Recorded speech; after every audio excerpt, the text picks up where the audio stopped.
청기도 사상 오늘까지는 이제 큰 그림들을 이제 계속 갑니다. 핵심적이고 청교도들이 가졌던 그런 아주 큰 원리적인 부분들을 계속 다루고요.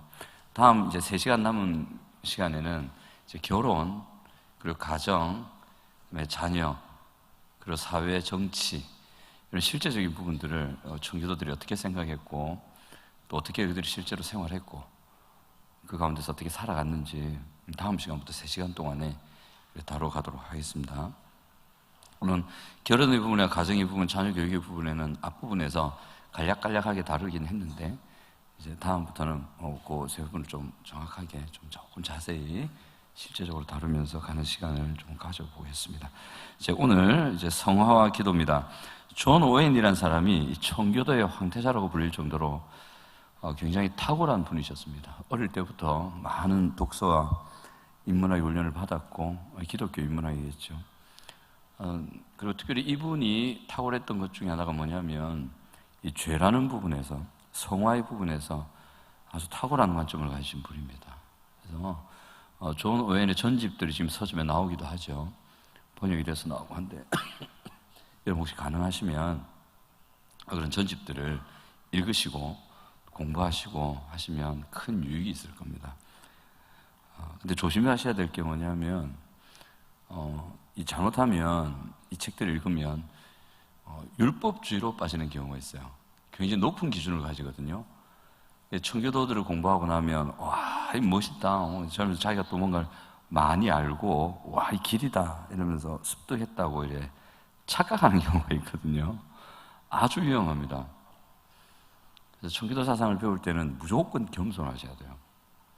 적용은 자기에게만 하셔야 돼요. 이게 중요합니다. 그래야 삽니다. 저도 이 죄와 은혜의 지배라는 그 파트를 잘 깊이 공부할 때에 제가 복음을 모를 때는요 율법으로 가더라고요.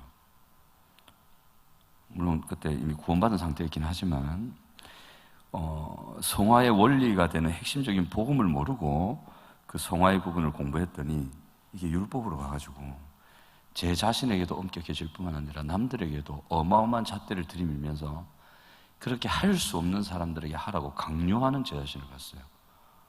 무섭더라고요. 저 그 위험에 빠질 뻔하다가 이제 황동환 목사님께서 니는 머리로만 간다 그 얘기 듣고 정신 바짝 차리고 로마서를 파면서 목사님께 배우면서 복음을 알고 이제 그게 다 없어졌습니다. 그리고 다시 성화를 공부했거든요.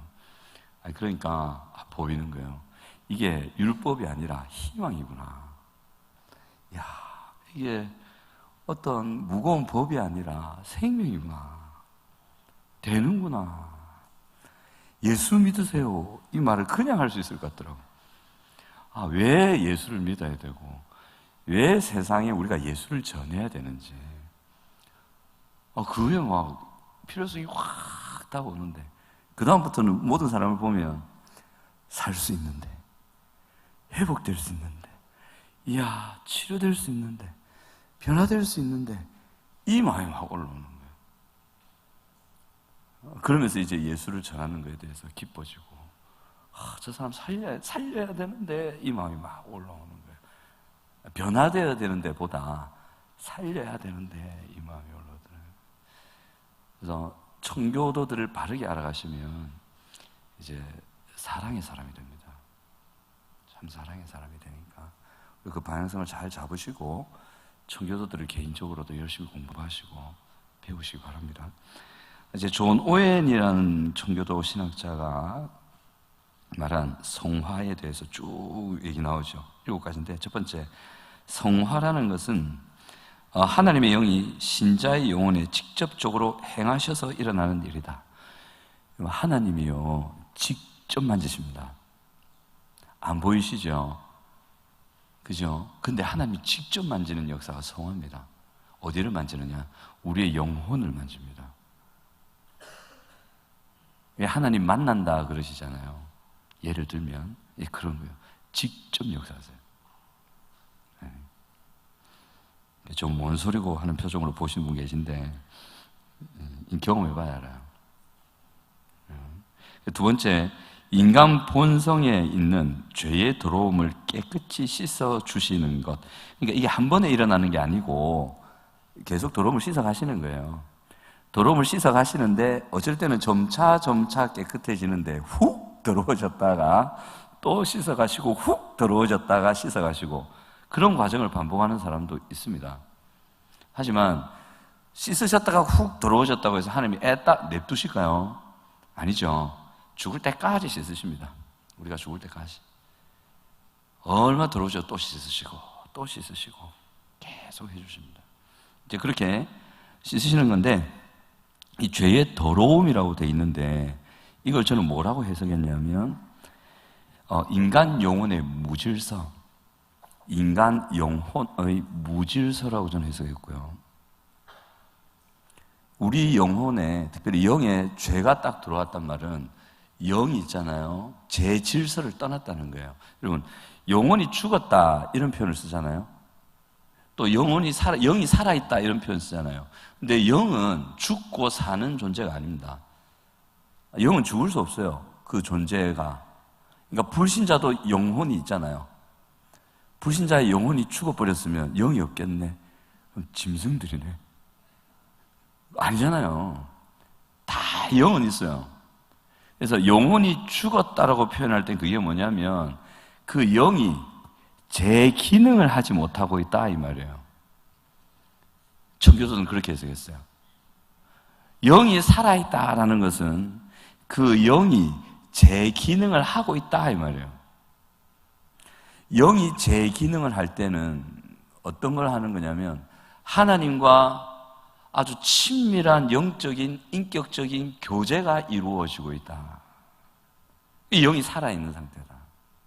그러면 하나님이 우리 영을 만드셨을 때에 그 영이 어떻게 생긴지 저도 모르겠어요. 근데 그 영이 어떤 질서를 다 제 기능을 하고 있잖아요.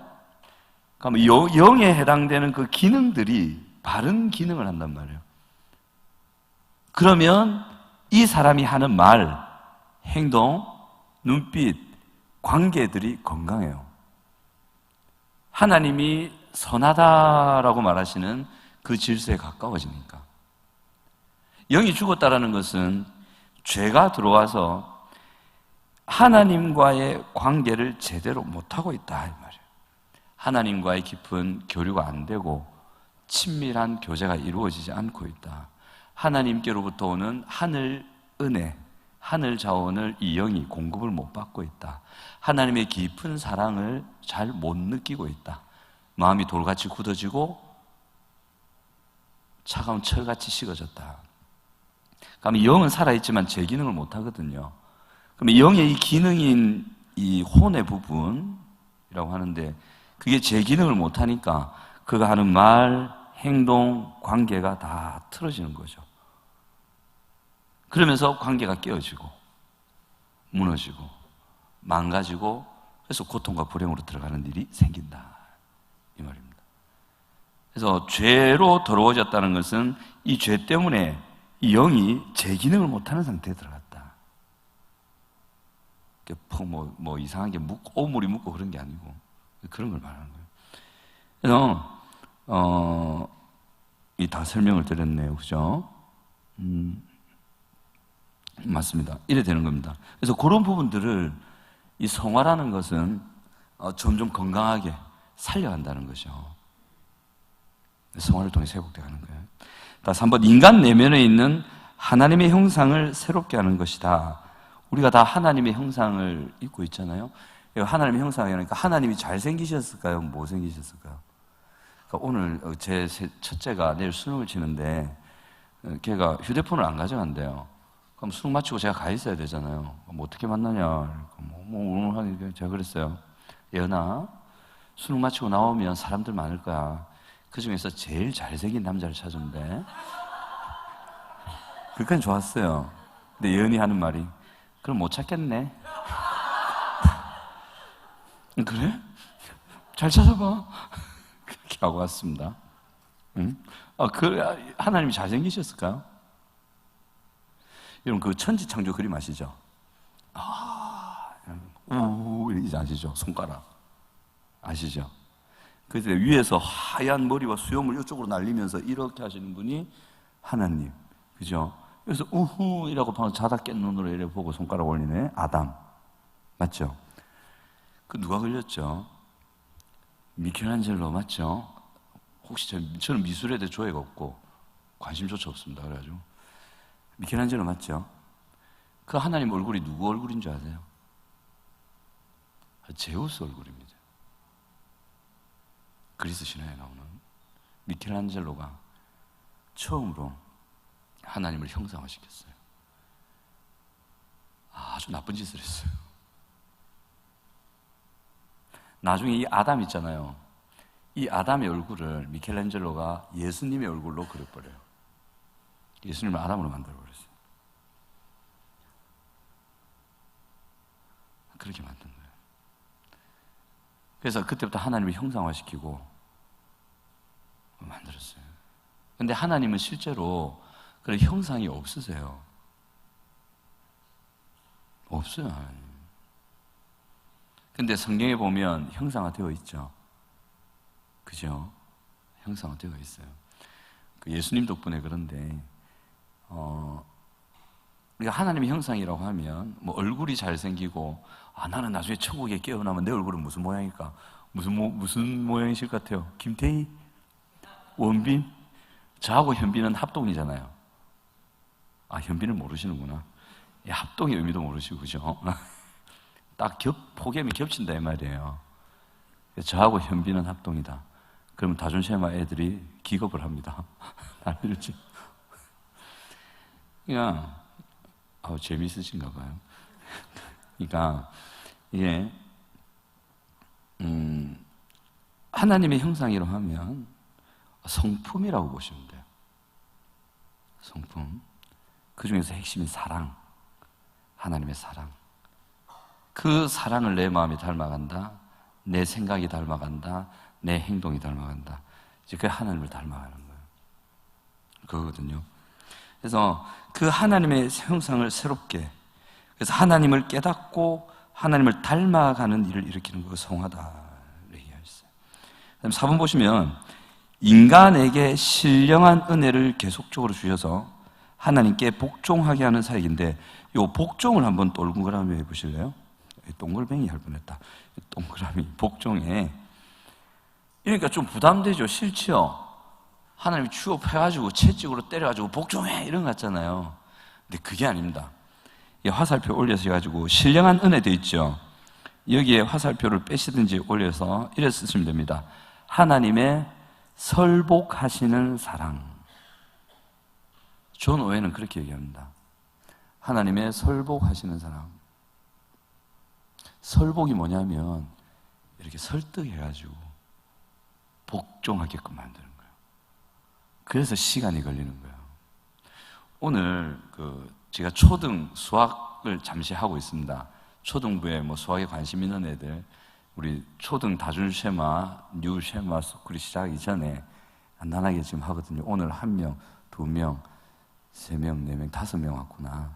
지금 6명 이렇게 정도 하는데, 오늘 5명 왔는데, 걔들이요, A4 용지 한 바닥 요한복음 1장 1절부터 15절까지가 필사 다 했어요. 앉은 자리에서 한 바닥을 다 했어요. 필사, 성경 쓰기. 여러분 하시겠어요? 초등학교 1학년, 걔는 다 못했어. 초등학교 2학년, 4학년, 5학년. 걔들이 앉은 자리에서 연습한 것도 아니에요. 그냥 했거든요. 힘겹게 했을까요? 와, 제 아들도 했는데 눈에 불을 켜고 하대요. 저는 걔가 그렇게 글 쓰는 거 처음 봤어요. 앉아갖고 말도 안 하고 내가 말 시키는데도 얼굴 안 보고 막 집중해서 성경을 쓰더라고요. 와, 대단하대요. 제가 막 안 하면 죽어. 이렇게 해야 네가 변하대. 이게 다 마땅한 일이야. 이랬을까요? 안 했어요. 아주 간단한 방법이 있거든요. 어떻게 할게요? 이거 다 쓰면 한 일주일 동안 써도 괜찮아. 이 한 바닥 다 쓰면, 다 써서 가져오면 목사님이 1,000원씩 줄게. 그러니까 그 자리에서 다 써요. 저는 쓰지 마, 그만해, 쓰지 마 했는데 막 쓰는 거예요. 1학년은 쓰다가 자기가 이제 요만큼 목요일, 요만큼 금요일, 요만큼 다 쓰면 주시나요? 하면서 자기가 구획을 나누고. 와, 애들 대단하대요. 하나님 다음으로 돈이라니까. 제가 좀 째째했죠. 1,000원을 걸었다는 게 참.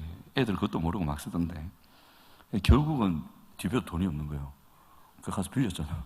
내일 줄게요. 이러고. 빌려가지고. 애들 1,000원씩 줬어요. 약속했으니까. 다음에 또 하자요. 요한복음 1장부터 21장 다 쓰면 10,000원 준댔거든. 여러분 같으면 쓰시겠어요? 10,000원 받으려고? 애들은 언제 해요? 이러는 거예요, 또. 그래서 줘야죠. 이 성경 필사 훈련이 성경을 가지고 훈련하는 것 중에 제일 어렵습니다. 암송보다 어렵습니다. 너무 쉽게 하죠. 이게 예를 들면 설복하는 방법이에요. 스스로 하게끔. 재밌잖아요, 쓰다가. 그죠? 물론 그걸 통해서 은혜 받을 목적은 아니죠. 그러니까 하나님께서 우리에게 신령한 은혜를 주실 때에는 이거는 우리를 설복하시는 사랑이에요. 그래서 그 하나님의 사랑으로 쏙 들어가면 우리가 설득을 당하는 거예요. 절대 우리에게 강압하시거나 강요하시거나 윽박 지르지 않으세요. 오늘도 다준시마 한 아이 수학 수업하면서 제가 얘기했어요. 많이 힘들었지? 울어도 된다. 답답했지? 그러니까 여자애가 우는 거예요. 저는 걔가 우는 거 처음 봤어요. 한참 기다려줬어요. 마음껏 울라고. 수업도 안 하고 제가 가만히 서 있었어요. 충분히 울었더라고요. 그래서 더 울어도 돼. 그러니까 또 우는 거예요. 계속. 계속 우는 거예요. 나 얘기를 왜 했지? 하여튼 하나님 그렇게 하세요. 그렇게 하세요.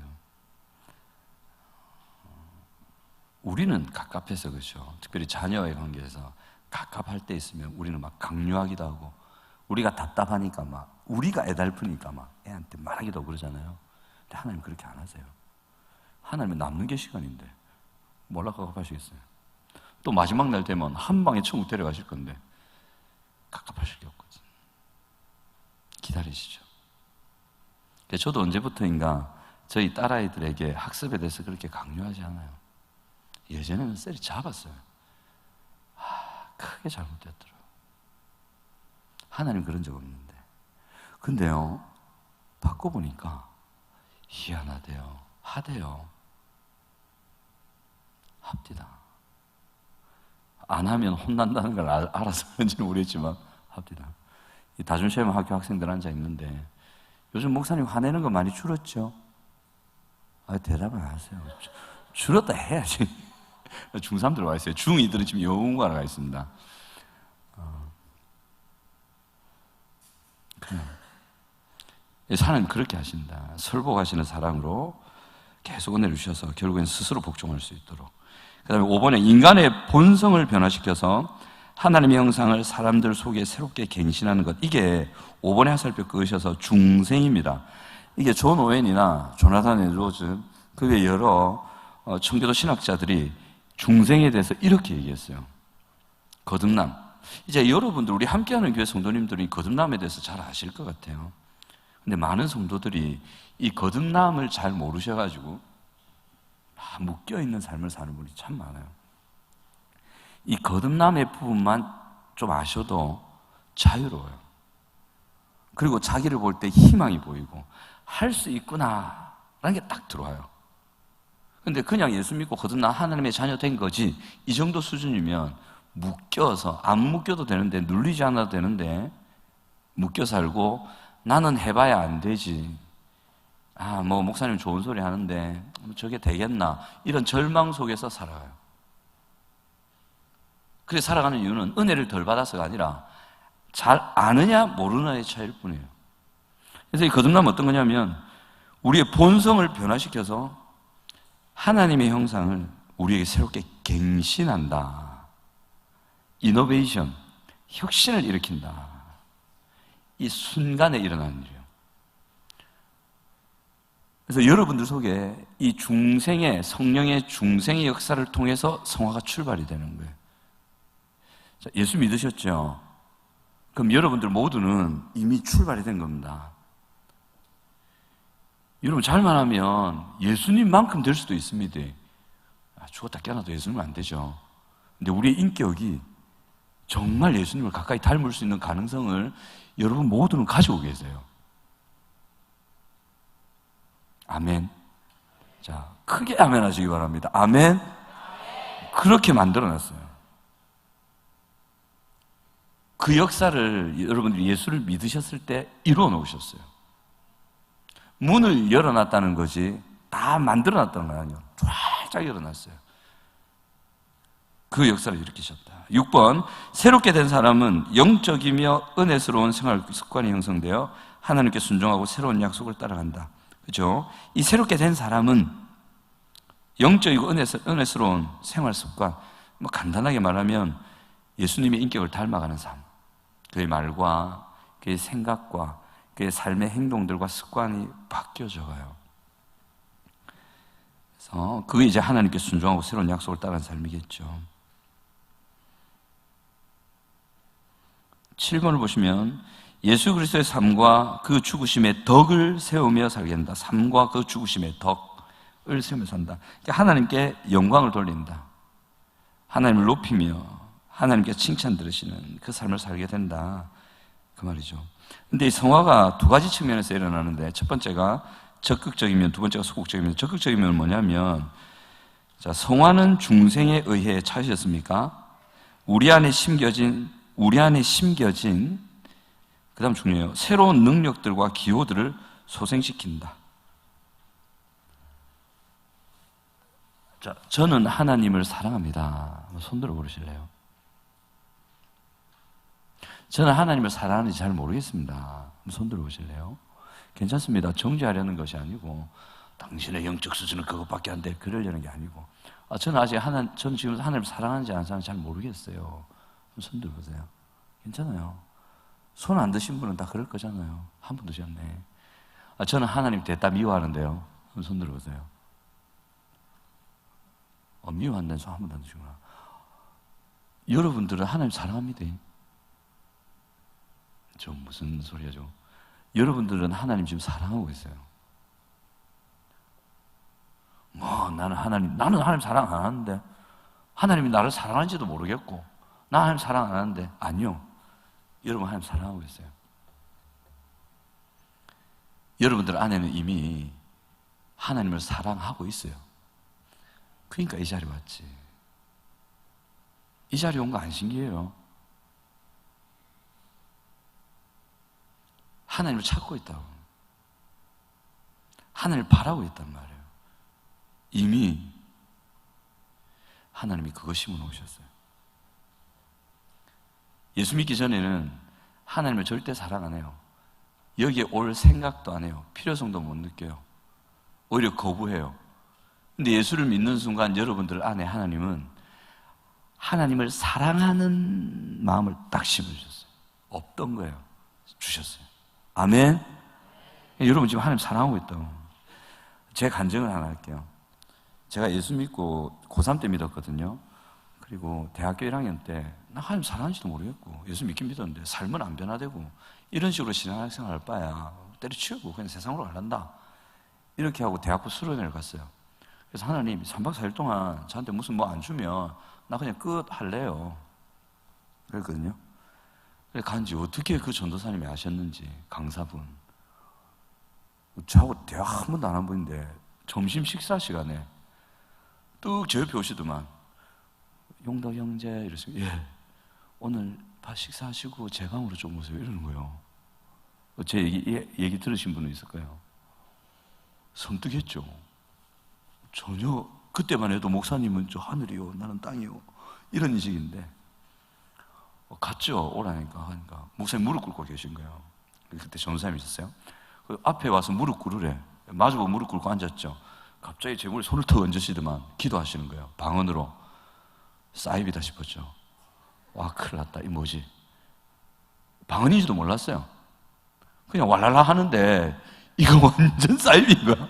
왈랄라 왈랄라 뭐 하는데 막 뭐야 이거 막 쫄아 있는데 통역을 하시는 거예요. 통역을 하시는데 뭐라고 하시냐면 아빠, 아버지 사랑합니다.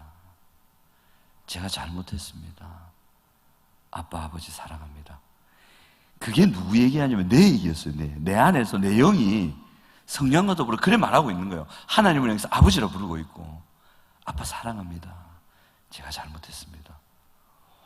얼마나 놀랐는지 몰라요. 그래서 성령이 우리 영과 더불어 우리 안에서 기도하고 있다. 저는 그때 처음 체험했어요. 방언통역이라는 것도 처음 알았고,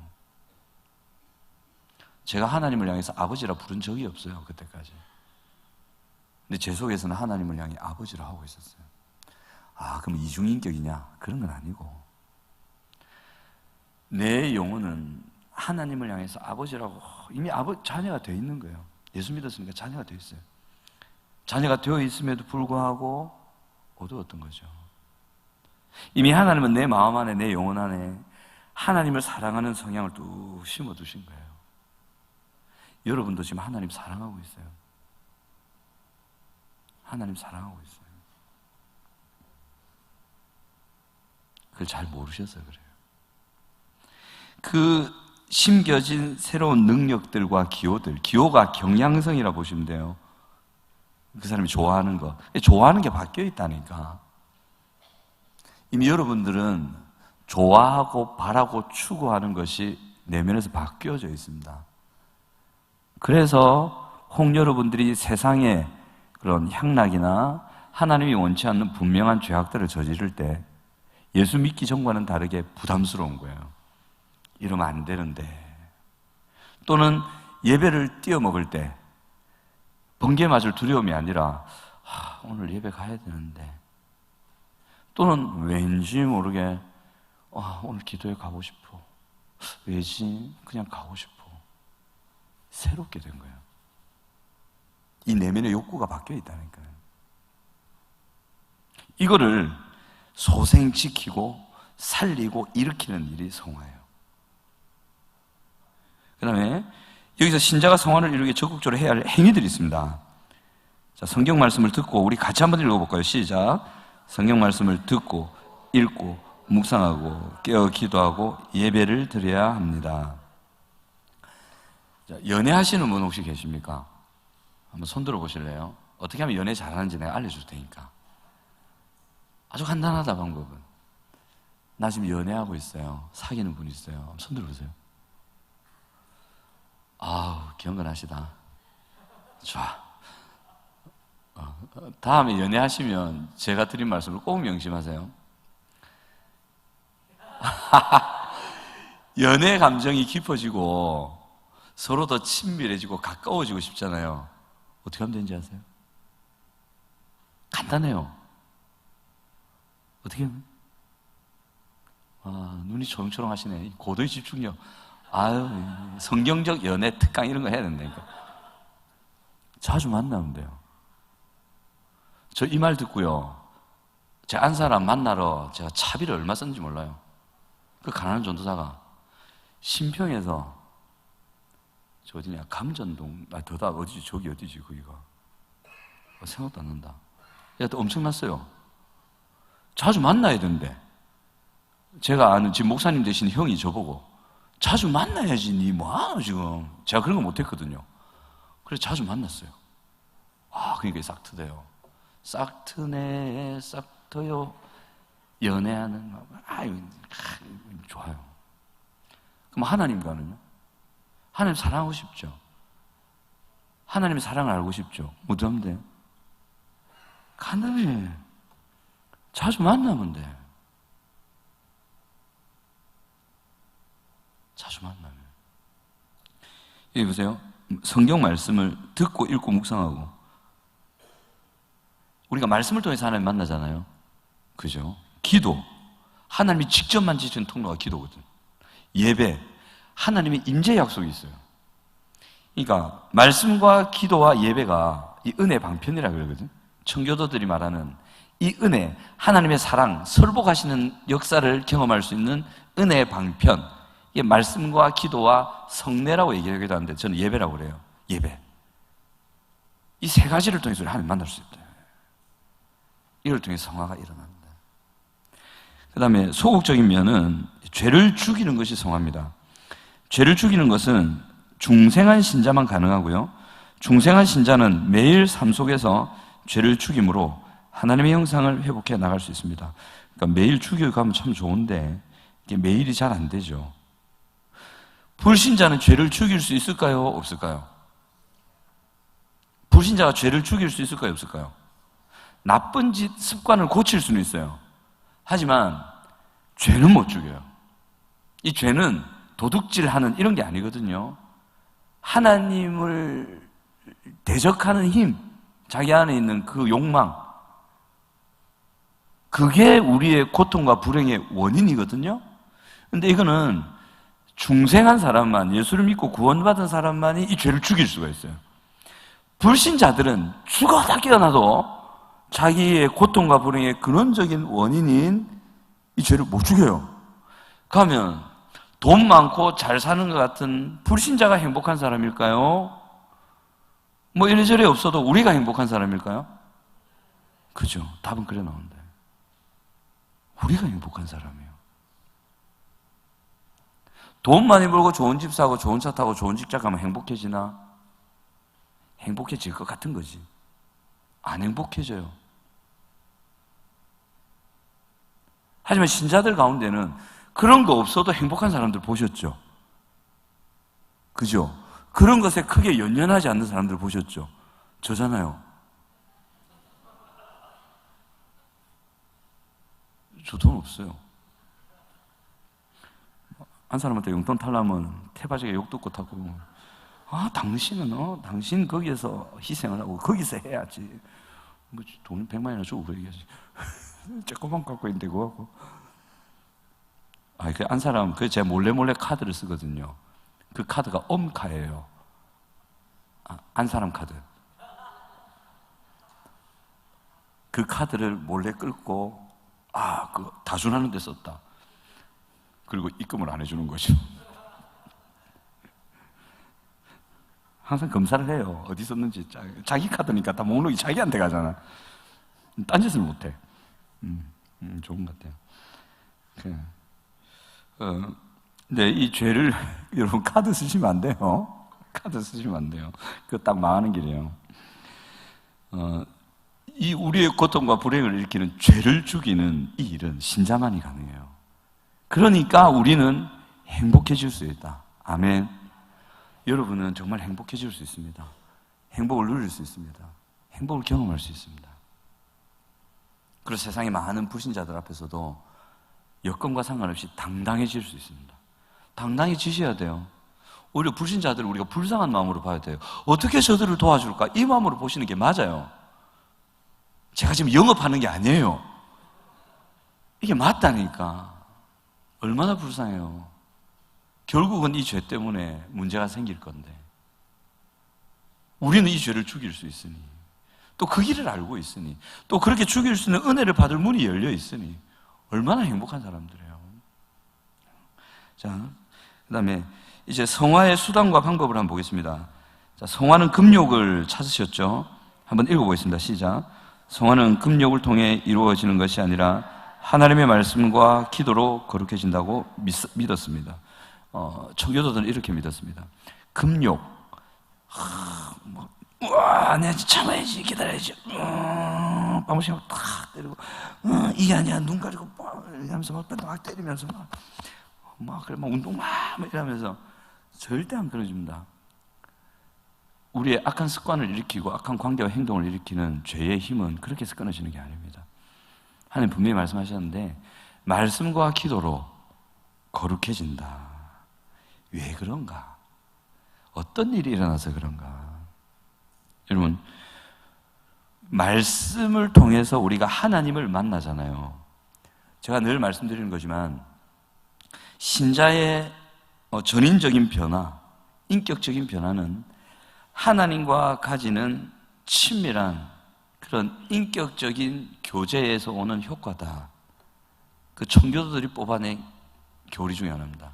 그러니까 하나님과 인격적인 교제가 쫙 만남이, 교제가 이루어지면 그 친밀한 만남과 교제 속에서 이 성도가 마음과 영혼이 하나님의 형상을 닮아가요. 변화가 일어난단 말이에요.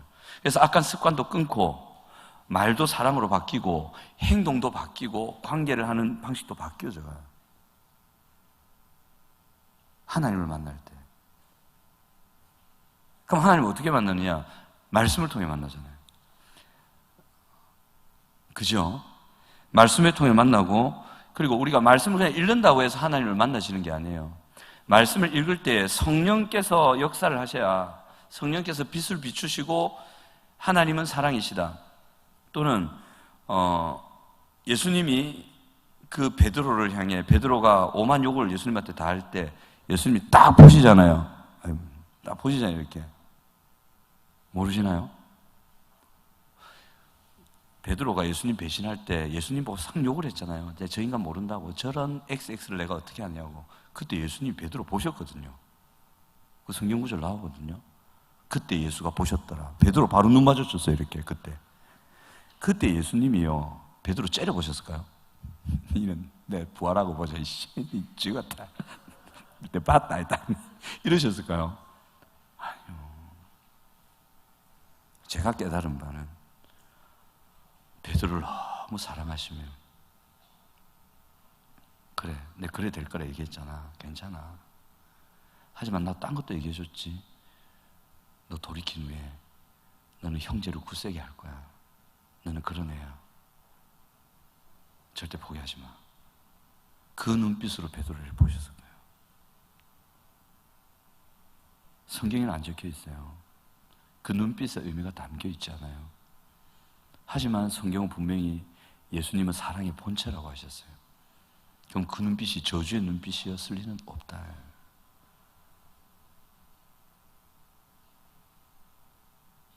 그렇게 하나님 알아가는 거예요. 또 어떤 때는 어떤 한 여인을 다 보살피실 때 그거를 읽으며 그 사랑이 나를 향한 사랑처럼 확 느껴지면서 펑펑 우는 거죠.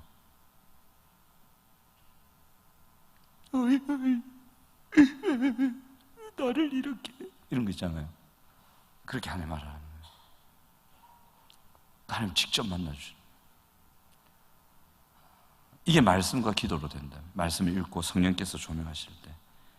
그래서 우리가 두 가지를 알아야 돼요. 특별히 뭘 하셔야 되냐면, 우리가 하나님을 알아간다고 할 때는 첫 번째가 하나님의 성품, 하나님의 속성, 그러니까 하나님이 어떤 분인지 이걸 아셔야 돼요. 적어두시면 좋아요. 적어두시면 분명히 이거 안 보실 거니까 암기하셔야 돼요. 하나님의 성품을 알아간다. 속성을 알아간다. 그 다음에 아셔야 될 게, 그럼 하나님이 그런 분인데 그 하나님이 그런 속성을 가졌다면 이렇게 일하실 것이다. 이렇게 역사하실 것이다. 그걸 잘 알아가셔야 돼요.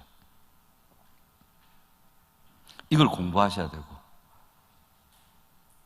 성경을 통해서 내가 무엇을 해야지, 내가 어떻게 해야지를 알아가는 것도 중요하고, 무엇보다 중요한 것은 그 본문들에 담겨진 하나님이 어떤 분이신가, 그 하나님이라면 어떻게 일을 하시고 어떻게 역사해 가시는가, 그걸 아는 게 참 중요해요.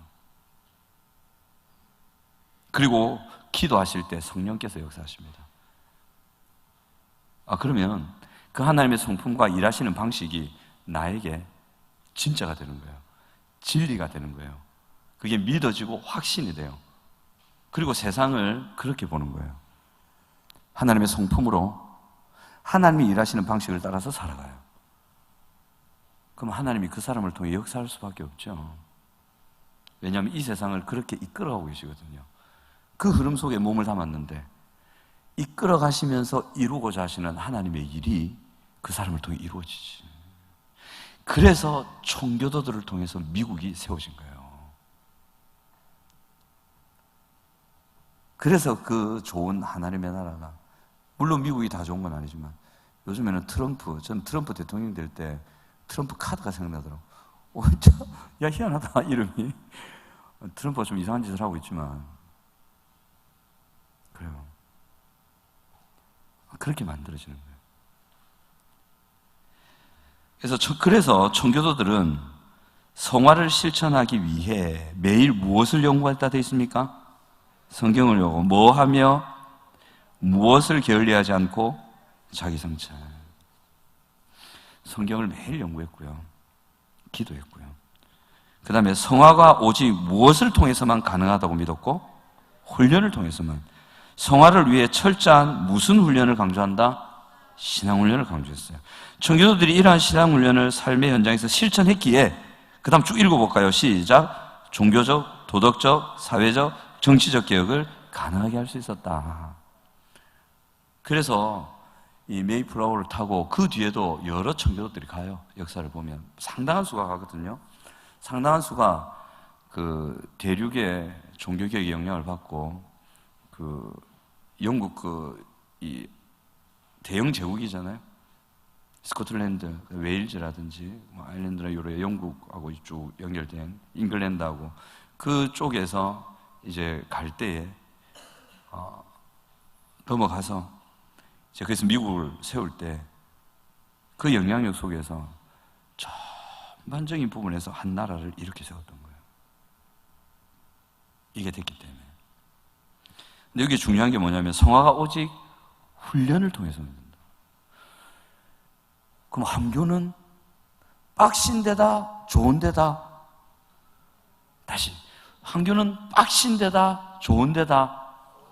그렇죠? 좋은 데다 하셨어요. 황당 목사님이 들으실 겁니다. 좋은 데다. 정말 좋은 데. 정말 좋은 데. 감사한 데죠. 왜냐하면 성화는요 진짜 훈련을 통해서만 돼요. 훈련을 통해서만 돼요. 어떤 교회는요, 이걸 굉장히 강조하는 어떤 교회는 그 신앙 고백서 뒤에 딱 긴 거 있잖아요. 그거 다 외워야 집사직 군주입니다. 하실래요? 얼마나 감사해요. 좋은 데고 감사한 데죠. 이 정도 훈련이면 충분해요. 아주 기본적이라 생각하시면 돼요. 그게 좋은 데예요, 함교가. 그래서 어떤 분 전도하시다가 우리 교회 빡시다 오지 마라. 그것도 맞아요. 알려줘야죠. 알려주세요. 하지만 빡신데 좋다. 어떤 분이 그렇게 하신다 하더라고요. 우리 교회 진짜 빡신데 좋다. 네 정도면 못 오는데 오면 좋다. 그러면 사람들 더 솔깃 한대. 빡신데 좋은데 있잖아. 우리 못 오는데 이 빡신 거 이거 짤라고. 근데 진짜 좋은데 아유 하지 마라 이러면 사람들이 은근히 귀를 기울이면서 뭐 하는데 이렇게 물어보기 시작하고 뭐 왜 빡신데 이렇게 물어본다고요. 그때 설명하면서 예를 들면 부부 행복학교 있잖아요. 그 뭐 성화의 훈련이더만. 그러니까 남편에게 아내에게 말을 이렇게 하세요. 그게 성화지. 예수님처럼 하고 뭐 데이트할 때 이렇게 하고. 그쵸. 너무 좋아요. 지금. 부부 행복학교 참 좋아요. 추천해드립니다. 부부 행복학교 많이 지원해서 들으세요. 데이트가 대박이에요. 다른 것도 참 좋은데 저는 19년 만에 아내와 데이트를 처음 해봤고 아내가 정말 소중한 존재구나, 귀한 사람이구나 머릿속으로만 알았었는데 이번 부부 행복학교를 통해 알았고, 그래서 아내를 지그시 보고 있으면 연애 초기의 감정이 일어나요. 신기하대요. 남자들은 모르고 여자들은 부러운 눈빛으로 보는데 그게 막 그래 한번 해보세요. 그것도 성화의 훈련 중에 하나예요. 우리 교회는 이런 성화 회복을 위한 여러 훈련들을 황도환 목사님 쫙 깔아놨어요. 황도환 목사님 다 하는 건 아니죠. 맡겨놓으셨죠. 참 감사해요 이게. 그래서 그 훈련들에 이렇게 들어가서 여러분들이 잘 받으시면 성화의 과정을 잘 거치실 겁니다. 아주 구체적으로 실제적으로 될 겁니다. 그래서 이제 성화의 수단과 방법을 갖고 밑에 검은 글자 있을 겁니다. 한번 같이 읽어봅시다. 시작. 청교도들은 신앙을 삶에 실천하는 것을 소명이라고 생각했고 이 소명을 모든 직업에 확대 적용했다. 이들은 모든 사람이 자신의 소명에 충실함으로써 하나님을 영화롭게 할 수 있다고 생각했다.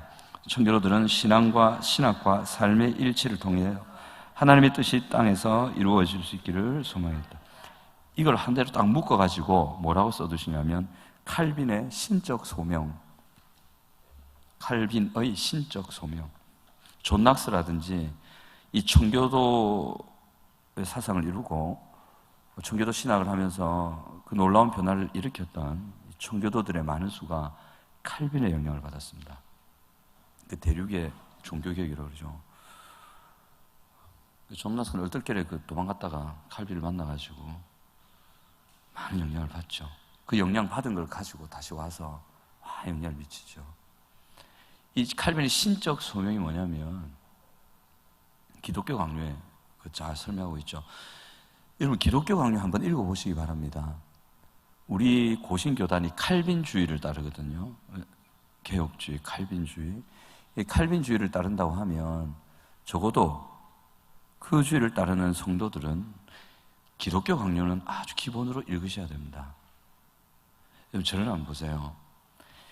교리가 상당히 중요합니다. 이 교리는 하나님의 말씀이에요. 하나님의 말씀을 어느 정도 체계화, 구체화, 상세화해 만들어 놓은 게 교리거든요.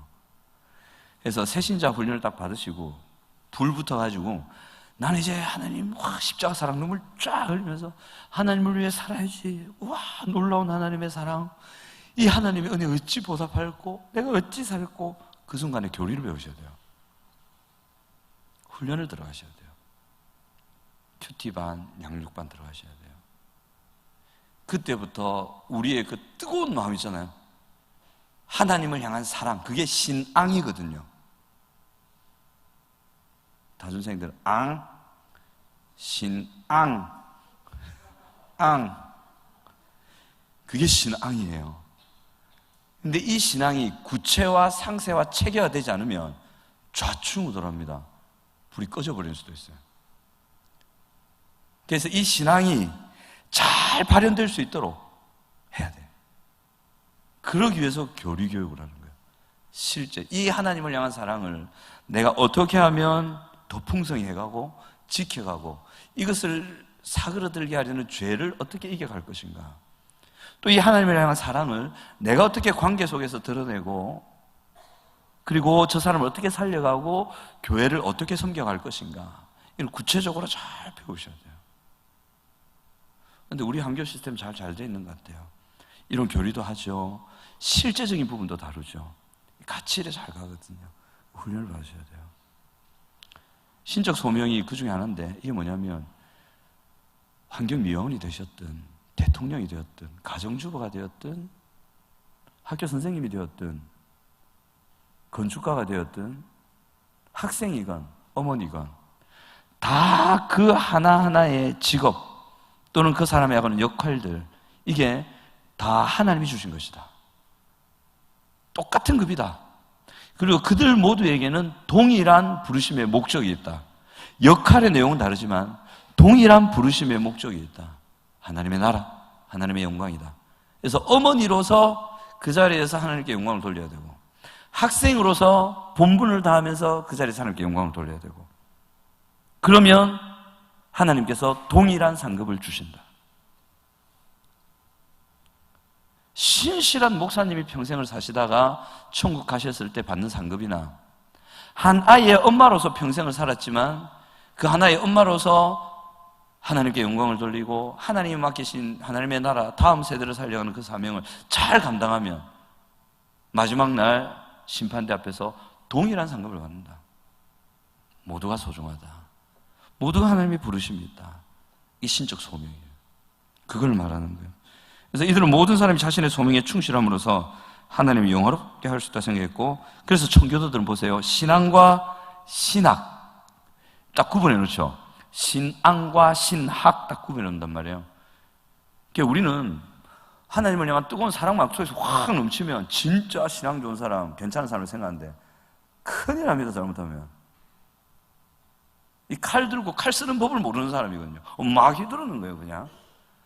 그러니까 신앙과 신학을 배우면서 이게 하는 결과는 삶이거든요. 이것이 하나로 일치되는 삶을 살았단 말이에요. 이렇게 살려고 애썼고, 그래서 이들의 삶에는 변화가 일어났고, 이들을 통해서 이 개인으로 출발된 이 성화가 그 사회와 기관과 공동체와 가정 속에 확 퍼져나가서 거기에 하나님이 임재하시고 하나님이 다스리는 일들이 구체적으로 정치, 사회, 문화, 경제, 학교, 교육 이런 데 다 일어났단 말이에요. 다 일어났대. 그렇게 살려갔던 거죠. 자, 그 다음 넘어가 보시면, 이제 성화는 이제 좀 보면, 자, 신자의 의지와 찾으셨습니까? 한번 같이 읽어보겠습니다. 시작. 신자의 의지와 능력에 의해 이루어지는 것이 아니다. 이게 뭔 뚱땅이 같은 소리입니까? 뭐 기도 많이 하라며요. 말씀 많이 보고 예배 잘 드리라며요. 근데 그걸 안 되는 거네요? 맞아요, 안 돼요. 꼭 기억하셔야 돼요. 성화는, 한번 따라해 보실래요? 성화는 내 힘으로 절대 안 되는 것이다. 예. 하나님을 만나고 그분과 인격적인 교제를 나누고 내 영혼이 변화되고 기능이 제 기능을 찾고 질서를 찾고 행동과 삶의 질서가 회복되는 거예요. 이건 우리 힘으로 안 되는 거예요. 절대 안 돼요. 하나님이 하시는 거예요. 이게 뭐냐, 여러분들. 자, 신자의 기도와 한번 같이 읽어보겠습니다. 시작. 신자의 기도와 노력 등 자유의지를 제2원인으로 사용하셔서 하나님이 친히 우리들 속에서 완성하시는 것이다. 예. 한번 따라해 보실래요? 하나님은 하려 하는 자에게 할 수 있는 은혜를 주신다. 이것이 청교도들이 찾아낸 성경의 중요한 교리고 원리입니다. 하나님은 하려는 자에게 할 수 있는 은혜를 주신다. 성화되고 하나님을 만나고 하나님과 교제하려고 하고 그 하나님의 사랑을 받으려고 그러고 그래서 하나님께 영광 돌리는 삶을 살려고 하고 우체등등 죄를 죽이고 어두운 습관을 벗어나려고 하려고 하고 그래서 거룩한 하나님의 백성으로 하나님께 칭찬 돌리는 착한 삶을 살려고 애쓰는 사람에게 그렇게 될 수 있는 은혜를 주십니다. 아멘. 그러니까 이런 오해를 하면 안 돼요. 가만히 있어도 은혜 주시면 내 바뀌지. 내 안 바뀌는 하면 은혜 안 주시는 거 그렇잖아. 은혜 주셔야 내가 성경을 읽고 은혜 주셔야 내가 예배 자리로 가지. 은혜 주셔야 내가 주야! 목사님 맨날 칠창하라고 하는데 어쩔 때는 뭐 여러 번 하던데 그거 하지. 내 마음이 안 내키는데 내보고 어떡하란 말이야? 평생 안 됩니다. 하나님 안 주실 겁니다. 심지어는 어떤 경우까지 있냐면 이 조폭 두목이었어요. 주먹이 진짜 그분들은 주먹이 소뚜껑만 하던데요. 얼마나 큰지 모르겠는데 우리 류일한 목사님 주먹이 그렇게 커요. 그래서 류일한 목사님이 옛날 직업이 그거였다는 게 아니고 류일한 목사님은 굉장히 성실하게 사셨더라고요. 직장 생활도 해보신 분인데 정말 성실하게 멋진 청년이더라고요. 지금 청년이 아니죠. 앞에 사자로 시작하는 저와 같은 반열에 있는. 근데 유일한 목사님 옛날에 운동하셨죠. 체대 출신이거든요. 뭐 신상이 틀어대나 모르겠는데 체대 출신이세요. 그래서 운동을 잘하세요. 예전에 체육대회 할 때 얼떨결에 제가 고광재 목사님 이겼잖아요. 고광재 목사님이 아니고 유일한 목사님이었다면 제가 졌을 수도 있다. 네. 조폭 두목이었는데 옛날 룸살롱 캄브름 사건 그 주인공이었어요. 다음 세대는 모를 텐데 조폭영화에 보면 룸살롱에서 막 난리지기는 거 있잖아. 그 실제 인물이었어요. 이분이 목사가 됐거든. 근데 어떤 계기로 목사가 됐냐면 이분이 교회를 찾아갔어. 보세요. 찾으니까 주시잖아요. 어떻게 찾아갔냐? 술 마시고 갔어요. 술을 땡딴 취해가지고 길 가다가 하나님이 어딨냐? 내 주먹을 믿어라! 이러면서 교회가 딱 보이는 거예요. 그래! 보자! 이러면서 간 거예요, 교회로. 문을 팍 열었거든요. 내가 된대! 이러면서 주먹이다! 이랬는데 갑자기 앞에서 불덩어리가 날아와서 자기를 치더래요. 퍽 그 자리에 쓰러졌는데 모든 몸의 구멍에서 피가 나더래요. 자기가 태어나서 처음으로 무섭다는 걸 느꼈대요. 그때 회개하고 예수 믿고 신학대학원, 총신대학원 들어가서 전도사님 과정을 밟았어요. 보세요. 조폭두목도 하나님을 찾으니까 하나님이 이런 은혜를 주신다. 기가 찬 은혜를 주신다. 근데 팔다리 멀쩡하고 다 멀쩡한데 교회를 안 가. 은혜 주셔야 가지. 술 취해서라도 가보세요. 그러면 돼요. 하나님 반드시 그렇게 일하세요. 하려는 자에게 주세요. 하려는 자에게 주세요. 뭐 다준 자랑은 아니지만 우리 다준 쉐마 학생들 중에 고등부 학생인데 저도 몰랐어요. 하루에 4시간 기도하는 애가 있었어요. 걔를 볼 때마다 제가 좀 신기했거든요. 어떻게 저래 버텨가지? 차분하다. 그리고 걔에게는 어떤 알 수 없는 영적인 포스가 느껴지고 제가 볼 때는 쟤 거룩하다, 깨끗하다. 이 뭐지? 어린 나이인데 이게 뭐지? 저 차분함 어디서 오는 거지? 성격이 내성적인 건 아니에요. 눈빛을 보면 알거든. 실제로 성격이 내성적인 아이인데 근데 그게 아니야. 네. 얼마 전에 알았어요. 얘가 공부도 그래 열심히 하면서 하루에 4시간씩 기도했던 거야. 그래서 제가 물어봤죠. 목사님을 위해서도 기도했나? 그러니까 했대. 얼마나 못든지 앞으로 계속 해라. 근데 제가 늘 걔를 눈여겨봤거든요. 쟤는 내가 반드시 쓴다. 내가 준비시킨다. 그리고 반드시 예배 때 쓰겠다. 이래 마음에 둔 애였거든요. 아니나 다를까. 걔는 찾고 있었어요. 그러니까 제 마음이 움직이는 거예요. 하나님을 그래 찾는데 걔를 쓸 목사를 왜 하나님이 감동을 안 시키겠냐고. 이래 되는 거예요. 자, 그 다음에 보시면 죄 때문에 성화는 이 세상에서 불완전하다는 걸 청교도는 알았습니다. 그래서 청교도는 성화가 전생에 걸쳐 죄와 싸우는 것임을 깨달았습니다. 전생에 걸쳐 미줄 것이면 됩니다. 그러니까 여러분들은 쉽게 표현하면 저를 비롯해서 우리 여러분들 모두 자아상 회복 세미나 평생 가셔야 돼요. 돈이 얼마냐 그게. 평생 가셔야 돼요. 평생. 우리 청년분들 훈련받고 계신 분 계신데 자아상 회복 세미나 기본 4번 이래 얘기해서 4번만 가면 되는 게 아니에요. 평생 가야 돼요. 왜냐하면 우리 속에 있는 죄는 우리의 성화를 방해하는, 그래서 우리를 고통과 불행으로 집어던지려고 하는 죄는 우리 목숨이 끊어지는 그날까지 우리 안에 있어요. 그리고 그 힘과 그 작용은 절대 변하지 않아요. 그대로 남아 있어요. 그래서 평생 가야 돼요. 그럼 물어봅시다. 안 싸우고 잘 건데, 평생 안 싸우고 잘 건데 답이 없잖아요. 이거는 죽지 않는 이상 답이 없는 부분이거든요. 평생 하셔야 돼요. 평생. 서로 한번 보실래요? 그래, 한번 말씀해 주세요. 평생 가자. 소리 왜 이렇게 작으세요? 평생 갑시다. 네. 자, 결국 이제 청교도들이 뭘 알았냐면 죄의 문제 해결이 거룩한 삶을 이루는 가장 중요한 관건이 되는 것을 알았다. 그래서 청교도들은 당시의 청교도들은 이 죄에 대해서 굉장히 많은 관심을 가지고 이 죄를 굉장히 깊이 연구를 했어요. 그래서 그들의 저작들을 보면 이 죄의 문제를 아주 많이 다룹니다. 그것과 함께 이 죄를 이길 수 있는 핵심인 하나님의 거룩함과 사랑에 대해서도 많이 다룹니다. 저는 감히 이 청교도들의 신학을 기독교 심리학이라고 하고 싶어요. 16세기, 17세기를 지나면서 이들의 이 깊은 지성, 이 탐구, 그 결과물들이 그 18세기, 19세기를 쭉 지나면서 이 지성에서 멀어지면서 감정 쪽으로 많이 흘러가거든요. 경험. 그러면서 이걸 터부시했어요. 터부시하는 그새에 불신자들이 인간을 연구하면서 상담학과 심리학을 만들어낸 거야.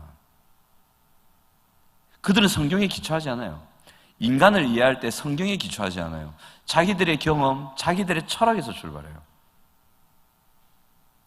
그죠? 심리학을 공부해 보신 분, 상담학 공부해 보시니까 아실 거예요. 인간은 죄를 가진 존재다. 이 죄가 어떻게 작용하고 어떤 기초에서 인간의 영혼육이 구성되어 있다. 이 얘기를 일반 상담학과 심리학에서는 거의 하지 않아요. 다른 기초에서 출발해요. 다른 기초에서 출발하긴 하지만 그들은 직접 실험 데이터를 가지고 얘기하기 때문에 받아들일 것도 있긴 해요. 하지만 전곡을 찌르지 못한다. 그러니까 이 기독교의 이 놀라운 이 인간 이해를 16, 17 지나고 18, 19 넘어가면서 다 묻어버린 거예요. 그러니까 성경에 기초하지 않은 심리학과 상담학이 인간을 변화시킬 수 있다. 바꿀 수 있다. 이게 판을 치기 시작한 거예요. 그런데 정신없는 교회들은 이 세상에 성경에 기초하지 않은 심리학과 상담학을 아무 걸리기 없이 다 받아들인 거죠. 받아들이지 말라는 말이 아니에요. 수용할 걸 수용하고 하고 아닌 건 아니라고 말할 수 있어야 하는데 다 맞다고 해버리니까 목사님이 설교하는 내용하고 그들이 가르치는 게 다른 거예요. 그럼 사람들은 어디를 따라갈까요? 심리학을 따라갑니다. 상담학을 따라갑니다. 왜냐하면 데이터가 있거든. 실제로 그런 결과물을 뚝뚝뚝 보여주거든. 근데 프로이드는 그랬어요. 정신분석학이 돼가잖아요. 아직도 고신 의대는 프로이트 심리학을 배우잖아요. 프로이트가 말했어요. 한 사람을 바꾸려면 1대1로 해가지고 30년 걸린다. 프로이트가 천재가 맞긴 맞아요. 근데 그 사람은 그래 얘기했어요. 안 바뀐단 말이에요. 바꿀 수는 있는데 자기들로서는 그게 엄두가 안 난다. 실제로 그 사람은 그래 얘기했어요. 그러니까 이제라도 이 우리가 말하는 이 성화, 변화, 치유, 회복의 성경적인 원리를 회복하신다면 여러분 누릴 겁니다. 아멘. 잘 배워가시기 바랍니다. 자, 그래서 죄의 문제 해결이 핵심이다. 청교도는 그렇게 얘기했습니다. 자, 위에 이로 청교도 존 번연이라는 사람 있죠. 철로역정을 쓴 사람이잖아요. 이 사람이 정통 핵심을 쭉 갔다고로는 말할 수는 없어요. 약간 빼딱한 부분도 있긴 한데 그래도 큰 범주 내에서는 맞아요. 다음에 세 가지 관계와 관련해서 죄의 문제를 해결해야 함을 주장했다. 이 관계 동그라미 하시면 됩니다. 여러분 절 보실래요? 한번 보세요. 피곤하시죠? 다는 못하더라도 다음 시간에 더 하면서 기도는 다음 시간에 다뤄도 되고요. 관계. 결국은 관계입니다. 결국은 관계입니다. 하나님과도 관계고, 부부도 관계고, 부모와 자녀도 관계고, 교회 성도들도 관계고, 자기 자신과도 관계예요. 어떤 한 사람이 자기 자신과의 관계가 틀어지면 어떻게 되는지 아세요? 그게 정신분열증이에요. 자기 자신과의 관계가 틀어지면 정신분열증. 결국은 관계예요.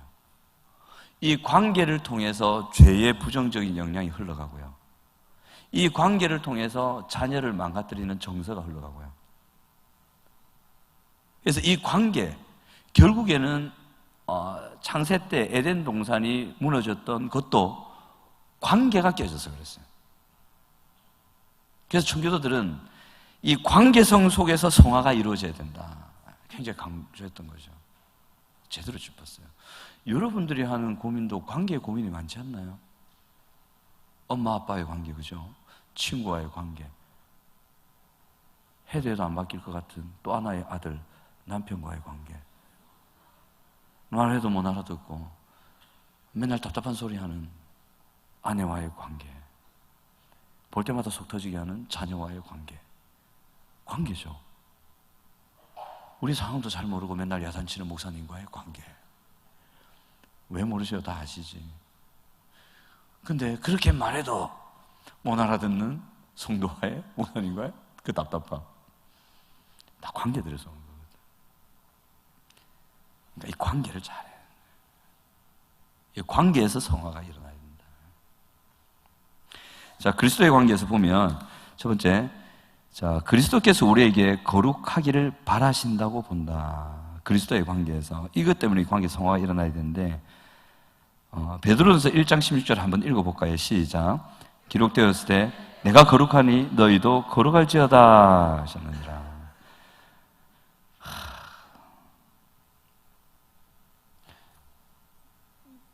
하나님이 우리 보고 거룩하래요. 그 말은 예수님을 닮으란 말이에요. 우리가 무슨 존재인데, 먼지 같은 존재인데. 고민 많죠, 여러분. 죽을 것 같이 힘들 때도 있죠. 자살을 시도하는 분도 있을 수도 있어요. 근데요, 여러분들이 그렇게 한다고 하나님한테 그게 뭐예요? 아무것도 아니에요. 예를 들면 이런 거죠. 여러분 집에 개미가 살까요, 안 살까요? 자체가 무관심해요. 왜? 너무 미미한 존재니까. 근데 어느 날 김씨 개미와 이씨 개미가 서로 저 집에 싸웠대. 관심 있으세요? 관심을 가지고 보면서, 야, 너 싸우면 안 돼. 그러면 안 돼. 그 죄야. 그러면 너 그 가정과 이웃이 파괴되잖아. 고통과 불행의 원인이야. 절대 싸우지 마. 알겠지? 내가 설탕 줄게. 그래 하십니까? 싸우니 안 싸우는지도 관심도 없죠. 너무 미미한 존재잖아요. 객관적인 입장에서 하나님과 우리 관계가 그래요. 하나님이 우주를 만드셨죠. 지구가 있어요. 망원경으로 봅시다. 지금 우리 집입니다. 망원경이 점점 하늘로 올라갑니다. 드디어 대한민국 땅이 보입니다. 올라갑니다. 태평양이 보입니다. 올라갑니다. 지구 동그란 게 보입니다. 또 갑니다. 태양계 바깥으로 갑니다. 그럼 지구가 점처럼 보입니다. 더 갑니다. 아예 안 보입니다. 이젠 태양이 점처럼 보입니다. 이 우주를 누가 만드셨어요? 그럼 하나님이 우주보다 크신 분이에요? 작은 분이에요? 그 크신 분이 우리가 보일까?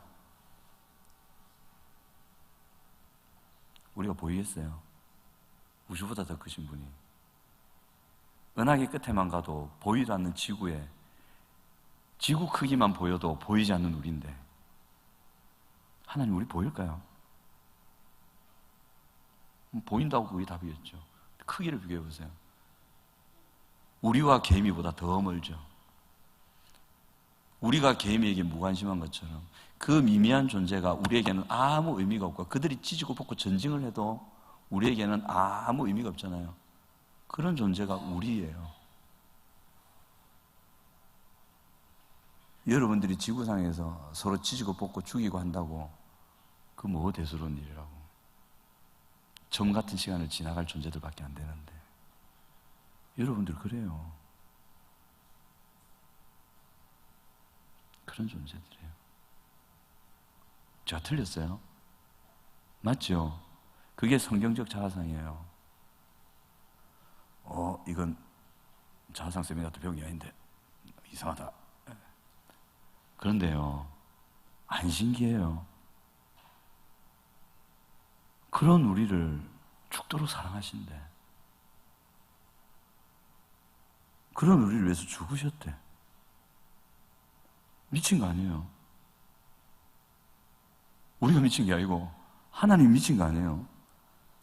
여러분 생각해 보세요. 제가요, 저 4층 사택에 개미는 너무 작으니까 노린재가 있다고 합시다. 요즘 벽에 노린재가 많이 붙어 있어요. 냄새 나는 벌레잖아요. 그 노린재 둘이가 싸웠어.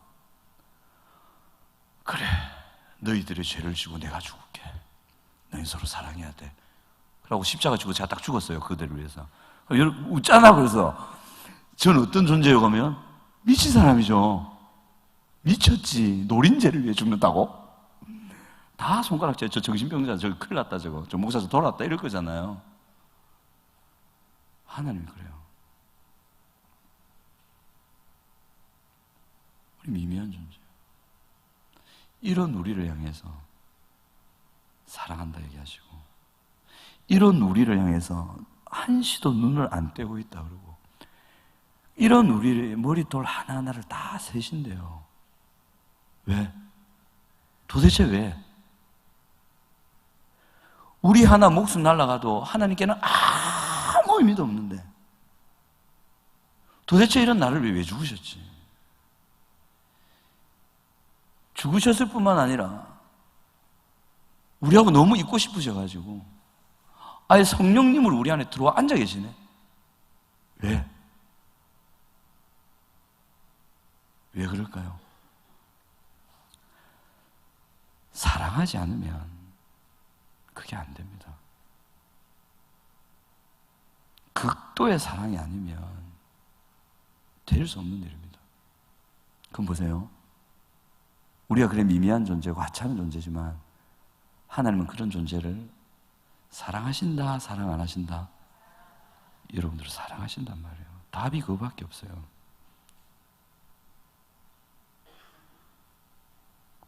우리가 뭐라고 도대체?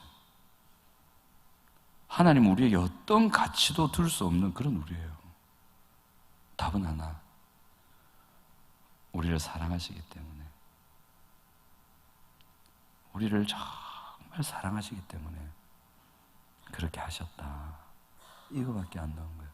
그럼 한번 따라해 보실 거예요. 하나님은 나를 사랑하십니다. 그래서 그 밑에 그리스도께서 우리를 사랑하시기 때문이다. 십자가 사랑을 경험한 성도의 자연스러운 반응이 성화다. 그래서 그리스도의 영광을 위해서 살아갑니다. 자, 우리의 거룩함은 한번 읽어볼까요? 시작. 우리의 거룩함은 그리스도의 이름 위에 영광과 아름다움을 놓게 되고 우리의 죄악은 그리스도의 이름을 덮는다. 그러므로 그리스도인들은 마땅히 죄악을 멀리하여 주 예수의 이름이 영광 받으실 수 있도록 하며 또한 그리스도인들을 통하여 그리스도가 비난받으시지 않도록 해야 한다. 이제 조금 이 부분을 종합해드리면 우리가 예수 그리스도와 인격적인 교제를 통해서 그 예수님의 마음을 알고 사랑을 경험하면 성도에게는 어떤 자연스러운 반응이 나옵니다. 그게 뭐냐면 저는 이제 예수님을 위해 살고 싶어요. 저는 예수님 사랑하고 싶어요.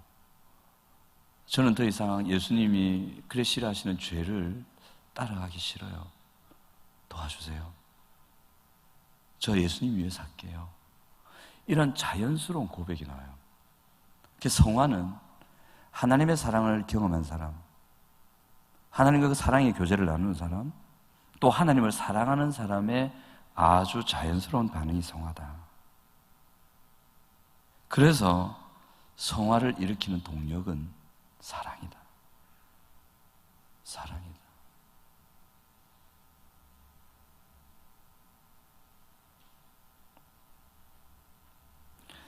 저를 변화시키는 분이 있어요. 저 웬만해서는 안 바뀌거든요. 전 참 고집스러운 사람이거든요. 또 제 머리 위에 아무도 없어요. 저는 제 위에 누가 있다고 생각을 잘 안 하는 사람이에요. 상대들이 틀린 점을 정확하게 찾아내요.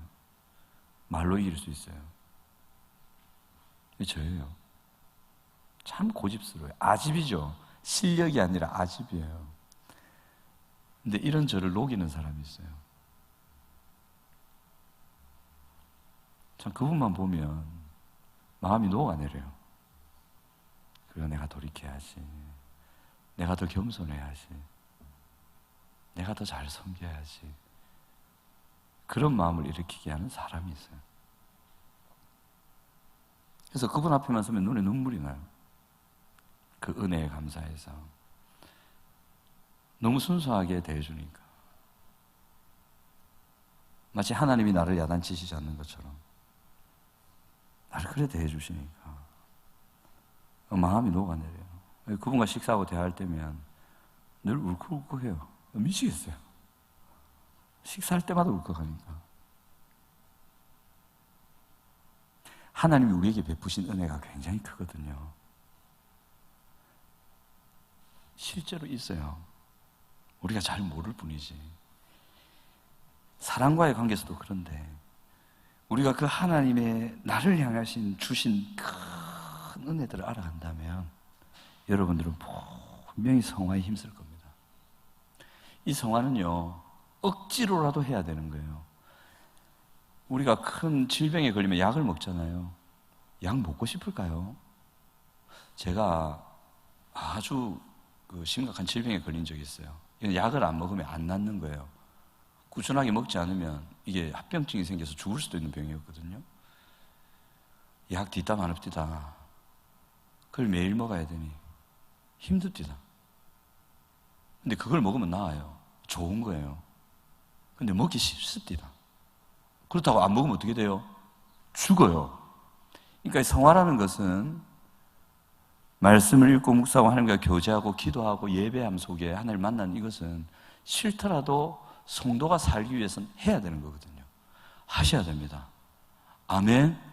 애쓰셔야 됩니다. 아멘. 뿐만 아니라 그 동기가 정말 하나님의 은혜와 사랑이 될 수 있도록 알아가셔야 돼요. 알아셔야 돼요. 자, 그 다음 하나님과의 관계에서 한번 읽어보십니다. 시작. 하나님의 성령을 근심케 해서는 안 되기 때문이다. 계속 성령 하나님은 하나님의 은혜를 실제로 우리에게 적용시키는 분이시다. 근데 근심케 해드리면 큰일 나죠. 우리의 치유, 변화, 회복, 성장과 성숙, 이걸 일으키시는 분은 내가 아니고 우리가 아니고 성령님이시거든요. 근데 이분을 근심케 하면 어떻게 되겠어요? 치유, 변화, 회복, 성숙, 이게 안 일어나죠. 성경에서 에베소서 4장 30, 31절에 함께 읽겠습니다. 시작. 하나님의 성령을 근심하게 하지 말라.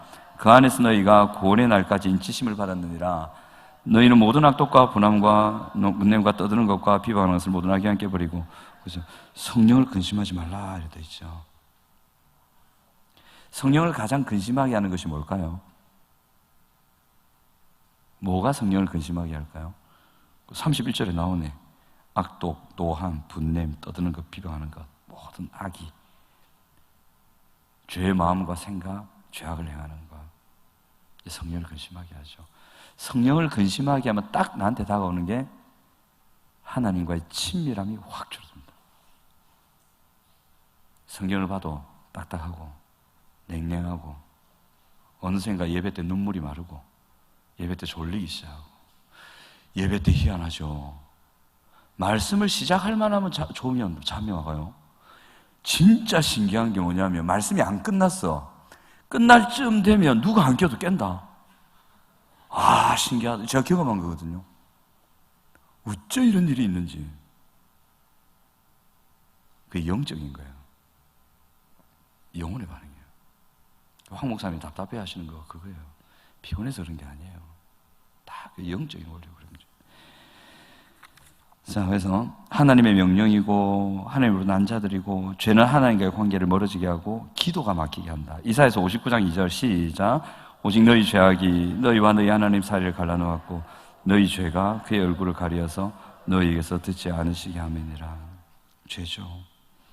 기도 응답을 막고 은혜의 흐름을 막아서 그 신자가 성도가 병들게 하고 처음에는 괜찮지만 차차 시들시들 하다가 가장 가까운 관계 먼저 깨지기 시작하면서 모든 관계가 힘들어지고 빛과 소금으로서 역할을 감당하지 못해서 세상에 나가서도 치이고 교회에 들어와서도 환영받지 못하는 괴로운 삶을 살아가게 한다.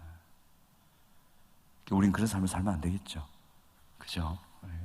마지막으로 우리 교회의 관계에서, 자, 그 옆에 한번 써두십니다. 우리 교회의 관계에서 영적 유기체, 영적 유기체, 화살표에서 서로 영향을 미침.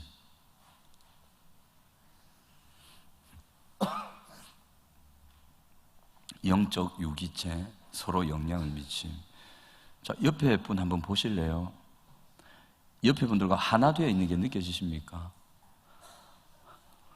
이 뭔 말이야 저게 도대체. 아, 저는요 이번에 아내와 데이트하면서 뭘 느꼈냐면요, 남편분들 혹시 느끼신지 모르겠는데 생전 처음은 아니구나, 연애할 때는 자주 했는데 결혼하고 나서 처음으로 아내와 커피숍에서 단둘이 마주 앉아 있어 봤어요. 결혼하고 처음으로 19년 만에 그 기장 앞바다였던 좋은 바다 풍경에 그 추운데 밖에서 둘이서 둘이만. 근데 신기하대요. 아내와 남편은 하나 돼요.